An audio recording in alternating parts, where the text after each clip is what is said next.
This is Kay Kritiques.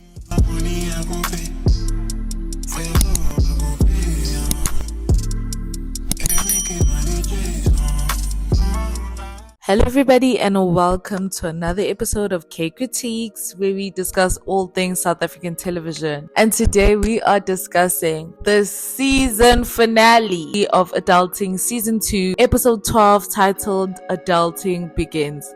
Now, I have a lot of thoughts. So let us get into it. Starting off with Eric. Eric goes to the therapist with flowers and he shows up at her office and it was just so awkward. He's like, I wanted you to be a bee, and he's talking in riddles. Like, Eric, you don't have any riz, you don't have no game. The therapist is like, I'm your child's therapist and this is unethical and it's boundaryless. And he's like, so what? I can just find a new therapist for my child. So you're willing to ruin the relationship that you've already developed and the trust that Uncumis has already developed for this therapist just because you like her? The most important thing, or the main thing that he's supposed to be focused on, is fixing his relationship with his daughter and establishing a firm foundation, not dating, and especially not dating the person who's helping you do that. Anyway, so they're on a date and you can see that they're different. They're on different sides of the spectrum. Like, Eric is more like Cassie Jane, hood, chilled, whereas she likes the finer things in life. But I want to see where they intersect. Is it going to be an opposite attracts type of thing, or are they going to clash? Is Eric going to want to change himself? He asked her to Bonga's wedding and she eventually agrees. So now let us get into Bonga's storyline. Bonga and Eric are on the court, basketball court, and Eric really doesn't believe that Bonga is really getting married. He's like, Mbebeni, you are getting married. I do not believe this. Bonga's like, I'm ready. He claims he's ready. And Eric asks him, are you ready to commit to one woman for the rest of your life? Because you have an urge that needs to be satiated. You have a sex addiction, basically. He hesitates a bit, but he's like, no, listen, I'm ready. I'm getting married. All you have to do is just show up at my wedding and stop asking me these questions. Bonga, are you actually being honest with yourself? Do you really think that you are ready? I didn't think that the reason why Bonga shouldn't be getting married, or the reason why he's not ready to get married, is because of infidelity and because like he loves having sex and stuff like that. The reason why I feel like he's not ready to get married is because I don't think he is in the mental state, is in the right mental space to get married. You just lost your dad, you're still in mourning, you just got back with Unkanyezi, you haven't really lived life and gotten to know each other's ebbs and flows. So I don't think that this is the right time to get married. I feel like they needed to spend a lot more time developing their relationship further. Deciding that you want to get married while you're still in the honeymoon phase, when you haven't faced any other trials and tribulations since you got back together, I don't think that was a good idea. Kanyezi shows up with her friends and Ubonga looks so uncomfortable. He was literally sitting down about to watch soccer. As soon as her friends show up, he turns off the television to show that he doesn't want them to see him watching soccer, because in the previous episode he kept saying, I like soccer, I'm the soccer guy, and they admonished him, they judged him, and they were like, oh, golf this, golf that. So I do feel like he still has that insecurity of, I don't want them to see how I really am. So him switching off the TV, I think it's symbolism of that. He looks so uncomfortable, he's zoning out. Like, Unkanyi is literally so excited about the wedding and he's just there like, yeah, he's so uninterested and so disconnected from everything that's going on. And we start seeing the seeds of doubt being planted, but he doesn't want to admit it. He's still of the mind that, yeah, baby, I'm getting married, and why wouldn't I be ready? Why wouldn't I want to marry you? And Unkanyi is like, if you're having doubts, tell me so that I'm not embarrassed. And Ubonga's like, no, baby, I'm serious, we're getting married, why would I do that, blah blah blah. All roads lead to the vow. We are convoying to the vow, to the wedding. And listen, I was excited. I'm like, are we gonna see a wedding episode are we gonna have a wedding scene? And as much as I have my doubts, as much as I have my reservations about Ubonga and Kanyezi getting married, I was still excited. I'm like, okay, Bonga's going through with this. Like, Bonga is literally serious about getting married. Like, we are in the vow right now, and so that means that a wedding is gonna happen. So I started getting excited. We find out that Lucilo did pay for some of the wedding, and Ubonga doesn't like that because he's like, when this guy sees me in the club, when he's drunk off his cognac, he's gonna be reminding me that, oh yeah, I paid for your wedding and stuff like that. And he does admit to his friends, he's like, guys, I am gonna miss the streets. And honestly, you're still at the point in your relationship where you're like, I miss the streets, or I'm gonna miss the streets. You're still thinking about what's out there. I don't think you should be getting married. And he's like, I used to have kota, chow mein, pasta. And his friends are like, we don't believe that you are retiring. And he's like, yeah, I'm hanging up my jersey, I'm handing over the baton to Mpho. And Vuyani does comment on Bonga's now the husband, and Mpho is about to become our new Mpho. As if he wasn't Mpho while he was still married. Now we are at the rehearsal dinner. Vuyani is with Beth, they're getting along, they look cute, and if he's happy, I'm happy. Like, he was like, yeah, Bonga's getting married, but I'm the lucky one, you're my star. And Beth was eating it up, and he was like, I won here, I hit the jackpot. And he was like, I'm not even talking about your money. Okay, and now I'm like, does Vuyani really love Beth? Somebody let us know. Should we ship Vuyani and Beth? Are you guys shipping Vuyani and Beth? I was saying that Vuyani shouldn't have gone back with Beth in the previous episode, but now I'm starting to change my mind. Maybe Beth is gonna be good for him. And then we have Eric's speech where he talks about how Bonga has been with him through thick and thin, about how even in university when Bonga didn't have res and was staying with the grandmother, staying at Eric's house, they got closer when Eric was in and out of jail, how Bonga actually still helped the grandmother and supported her, and the fact that Bonga is actually paying school fees for underprivileged kids. Some parents cannot afford school fees, and he pays fees for kids that he doesn't even know. Bonga's a good guy and he deserves this happiness. After that speech, everybody's mingling, everybody's dancing, socializing. We see Ncumisa joking about having a boyfriend. I don't think she's joking. And then Eric is like, don't tell me about boyfriends, don't make the same mistakes that me and your mom did. And Ncumisa's like, yeah, but I want to make my own mistakes. And Eric is like, listen, I said don't tell me anything about boyfriends. Me and you are getting along. Don't ruin it. But I do think that she has a boyfriend. She just wanted to see how he's gonna react, and it's gonna come back in season 3 to bite us in the butt.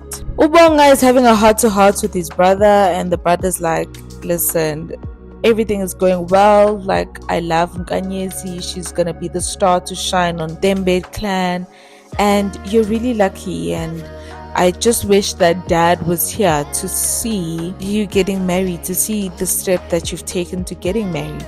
And Ubonga's like, dad hadn't come back into my life. If he hadn't come with those results from the doctor and showed up on my doorstep, would I even be here?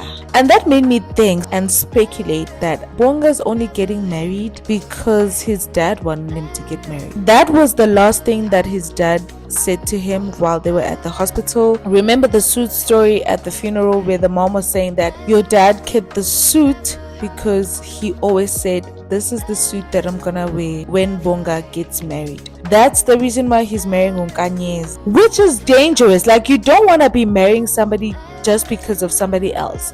You don't want to be fulfilling other people's wishes because they're not going to be the ones living your life. As much as your dad wanted you to get married, but dad is not going to be the one in that marriage with you. Yeah, Bonga's definitely doing this for the wrong reasons, and I think this is another way of him dealing with his grief. There is having cold feet before your wedding, having those jitters. This is more than nerves. But Ubonga, every single time he's doubting himself, other people have to convince him that yes, you are making the right decision. Kanyezi is a good woman and you should be getting married to her.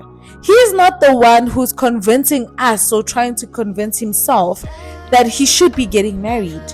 which worries me a bit, because even in that moment where he's speaking with his brother, we're speaking with Mpho, speaking with the gents, Mpho is the one who's like, listen, you're lucky, go ahead, this is a big step for a big man, you're doing a good thing. And even the brother was like, yeah, Nkanyezi is a good woman, you're making the right decision. Night before the wedding, he's not sure if he's making the right decision. So now we're at the bachelor party, the gents pull Bonga away from Nkanyezi, they go out, everybody's having a great time, but we start to see the sex machine starting to come out a bit. That was just a montage of the bachelor party, everybody's having fun, everything is going well, and now everybody's getting ready for the wedding and no one has seen Bonga. He is unreachable. Phone is off, nobody's seen him, he's not inside the hotel, and everybody is stressed. Everybody is stressed looking for Bonga up and down. Kanyezi is also stressed because she can't reach him on the phone. They're supposed to be getting married. Is he getting cold feet? Getting ready at least? Is he in the shower getting ready? Like, where is Ubonga? Everybody is stressing. Meanwhile, Ubonga's laid up with two ladies. He cheated on Nkanyezi. He had a threesome the night before his wedding. I cannot believe this. What an awful thing to do. To just disappear on your wedding day. What about Nkanyezi's feelings? What about Nkanyezi's feelings? What about her? For her to invite her friends, her family to plan this life with you. You just don't show up without even an explanation. You don't even have a conversation with her to say, look, I don't think I'm ready to get married right now. I do want to marry you. I feel like you are the right person for me. I don't think we should get married now. He could have done that, but he didn't. He just went MIA. He left. The gents go looking for him. They finally find him in the room and he's like, I have an announcement to make. I no longer want to get married. I'm not going to my own wedding. I knew this was coming. From the very moment the episode began and we saw the seeds of doubt, I just knew he was getting married. As soon as he hesitated when he was on the basketball court, I knew he didn't want to get married. That was when I knew that Ubonga is not ready to get married. But to lead everybody on up until this point, whereas Nkanyezi that same day asked you, if you have doubts, let me know right now. Don't embarrass me. And he said, oh no, why would I do that? I'm all in. And then on your wedding day, you're going to turn around and say, you don't want to get married, you're not showing up at your own wedding? And Mpho is busy with these motivational speeches, trying to convince him. Like, they all trying to convince him to get married. And I'm like, why? Why would you do this? Don't force him to get married if he doesn't want to get married. And now the thing is, now you're also putting Nkanyezi in a compromising position, because now if Bonga does end up agreeing to go to the altar and get married, you're putting him in a marriage that he doesn't want. And then now you're also putting Nkanyezi in a position where she's going to be with a man, tied legally with a man who doesn't want to be in this relationship. They are literally repeating the same thing that they did with Mpho. They're now doing it with Ubonga. They saw how detrimental cheating is for marriage. They saw that Uzitu left Mpho for cheating. So now they see Ubonga cheating on Nkanyezi, and they think convincing Ubonga to get married to this girl when he's a cheater. Why are you now trying to hurt and emotionally put another woman through hell like y'all did with Uzit? Because as much as Mpho was the one who cheated, they enabled him, and now they're doing the same thing for Ubonga. Ubonga's like, listen, Mpho, I hear your goody speech, rainbows and sunshines, but I've made my decision and I'm sticking by it. She's like, I'm standing on business and I'm doubling down. I am not getting married today. Eric is like, listen here, we're not here to play games. And now we see where this fear comes from, where this fear stems from. Eric, Thembinkosi left you. Lerato left me when I was sharing my 350 rand from Nesfis or S-Bucks, is what he said. I used to share my S-Bucks with Lerato, and she still left me after sleeping with her a couple of times. Mpho, Zitu left you. Where is she now? Zalda left you. Vuyani. Like, all these women are leaving, and I feel like he's scared of losing Nkanyezi, but it's manifesting in a toxic way and stuff. And then Mpho is like, but that you should take it from us. You have the advantage of learning from us. Zitu left me. Minkis left Eric. Zalda left Vuyani. Learn from our mistakes and use our mistakes to make your relationship better. And then Eric is like, don't be like your dad. They go, they prepare. Bonga's like, okay, let me go get ready. He showers, he's getting ready, and now we're at the wedding. The wedding was 2 minutes. These actors, they were tired. But at this point, they were tired. It's like they were just like, let's just get it over and done with. Let's just get the scene over and done with, and let's just all wrap this up and go to sleep. We get there, Ubonga walks down. There's no guests at the wedding. Bonga's mom wasn't even there. We didn't see Bonga's mom at all. And I know that Udeli Malinga is actually acting on Umkoka and she's a lead there, but she could have spared one day. We get there, Unkanyezi, her brother doesn't walk her down the aisle. She's already at the altar when we get there. The vows are whack. Kanyezi looked beautiful. I'm not gonna downplay that. Kanyezi looked beautiful. I love how they styled her hair. I love the dress. I loved everything. This would have been a beautiful scene if an actual wedding happened. And then I guess they got married because and then the scene cut off like while they were singing. And guys, that was the season finale for Adulting, season 2 episode 13, titled Adulting Begins. I feel like I've already shared all of my thoughts, so I don't want to repeat myself. I don't want to sound like a broken record. The wedding was 2 minutes. I thought we were getting a wedding episode, but then the wedding was like 2 minutes and it was so underwhelming. It was so anticlimactic. And I didn't mention this, but Palisa dropped the restraining order on Mpho, and then Uzi joked about speed dating. That I felt like that was just boring information that I didn't need to include, but Mpho is still possessive over Z2, and I'm like, Mpho, you're divorced. You're out here saying, I'm back in the game, I'm the new sex machine in Ngumpebeni, but when Z2 mentions that she's even dating, you get salty. But I really do hope in season 3 that Ubonga actually does better and that he is a good husband, because we do not want a repeat of Mpho. Let me know your thoughts in the comment section down below, and I'll see you guys in the next video.